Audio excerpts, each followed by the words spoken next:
the Rama Setu with his Setu Samudram Corporation has also produced these documents. I have filed them in the court. The same structure is there. It's a ridge, then sand, then coral rocks, and then there is sand on top. Now, what is the significance of the coral rocks being there? This is a report which has been was hidden from the public eye by the government, was prepared by Dr. Badri Narayanan, who was the director of the Geological Survey of India.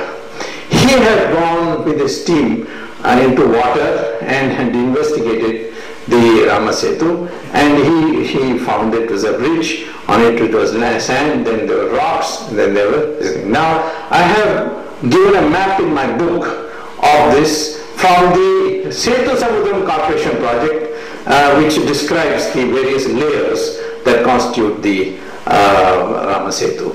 So, this Rama Setu, being it is, Dr. Badri Narayan said that coral rocks will never grow on loose sand base. They have to have a solid ground on which they will grow, and therefore coral rocks are after all living beings which have been merged into a rock form, and you will find them only in the coastal part. You will never find them in mid-sea, and that too on top of the of our loose sand or clay base. And therefore it is quite clear, Dr. Badri Narayan concluded, that these rocks were brought there and put there. And therefore it is clear that his having said this, the government of India should have investigated. How was it brought there? When was it brought there? And who put it there? The Englishman calls it Adam's Bridge, as if Adam's built it. So, no, Adam's never built it. Even the mythology of the Islamic people is that Adam was kicked out from the heaven, he came to India and he walked across to Sri Lanka. So if he walked across, there must have been a bridge already to walk across on.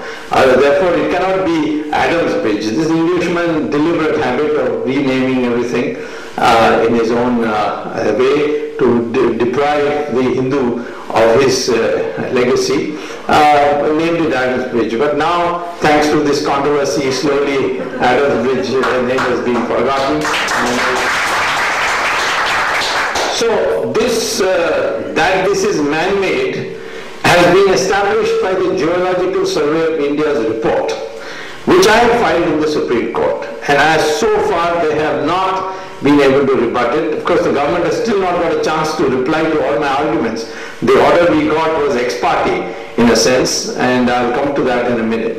But I want to say that, that there is a structure, and the structure is a massive structure, 2 kilometers wide, 48 kilometers long. It's an engineering marvel. Its structure, the way it looks, is exactly as described in the Ramayana of Valmiki. Valmiki says that there are 3 Shivalingas, and you can see 3 Shivalingas even today if you go by boat along the Rama Setu, or if you walk across. In fact, if there is no place where the water goes above your chest. In fact, the maximum it comes to is your hip. So next time you go to Rameshwaram, take a boat and go to Dhanushkodi, and then walk across on Rama Setu to the extent you can. So therefore, it exists on that. There is absolutely no doubt. And the question is, what is then the problem? The problem is that the Rama Setu and the Rameshwaram island together, they span the whole ocean from Indian coast to the Sri Lankan coast. And consequently, no ship can go unless they get a passageway through this. And so that is point number 1. Point number 2 is that north of the Rama Setu, the water is called Park Strait. South of the Rama Setu, the water is called Gulf of Mannar. And the two waters together are known by the common name of Setu Samudram. Now, Setu Samudram, the ocean floor is shallow. And in other words, if a ship comes, it will hit the bottom. And therefore, you have to follow a canal in the ocean bed. It's not like the Suez Canal where you cut through land. It's not like Panama Canal where you cut through land. It is cutting the ocean, digging or dredging through in the ocean bed a furrow, so deep enough so that ships can come. And they have decided to dig a 12-meter furrow in the ocean bed so that ships can go. So therefore, the Setu Samudram project involves two things. One, digging a furrow in the ocean bed, and two, to take it beyond this span of the Rameshwaram Island and Rama Setu.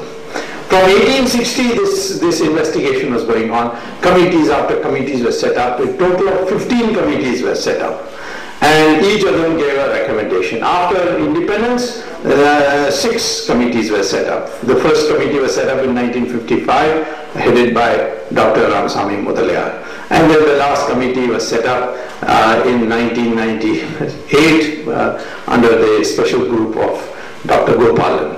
So between this period 56 and 98, there were 6 committees. And all 6 committees and the previous 9 committees, they recommended various routes. And all of them, till this last one, which is not a committee recommendation, but a government recommendation, the last one, the first 5 were all through Rameshwaram Island, or in the case of Dr. Ramasamy Mudaliar, through Mandapam, that is that portion which juts out from the Indian coastline, to cut through that and take it that way. So Dr. Ramasamy Mudaliar's committee actually very specifically said under no circumstances Rama Setu should be touched, and he gave several reasons which I'll go to if any of you are interested later on. But at the moment, the problem has arisen not in terms of furrowing. And why is it necessary to furrow? Because if you want a ship to go from Tuticorin to Chennai, you cannot go directly today, so you have to go around Sri Lanka and then end up in Chennai. And that means 30 hours extra. To cut down this cost and have ships to be able to go quickly, this project was always thought of being done. So this is the whole idea behind the Setu Samudram project. But my objection began with saying, why did you select this route?